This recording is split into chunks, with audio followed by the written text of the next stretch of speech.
श्री स्वामी समर्थ। मी आज तुम्हाला दाखवणार आहे दुधी भोपळ्याचा हलवा बनवून शिना। अशा प्रकारे छिलके काढलेत मी, बघा ही। आता मी असं किसणार आहे, हे बघा ही असं किसणीने किसून हलवा त्याचा मी बनवून दाखवणार। हे बघा, आता अशा प्रकारे मी किसून घेतलेला आहे भोपळा, आणि मी आता याच्यामध्ये दूध आटवलेलं आहे, गरम करून दूध आटवलेलं आहे। अशा प्रकारे आता मी ह्याच्यामध्ये भोपळा हे सगळं घालणार आहे।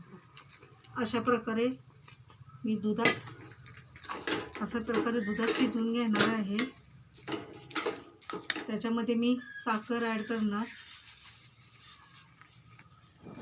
वेलची पावडर आणि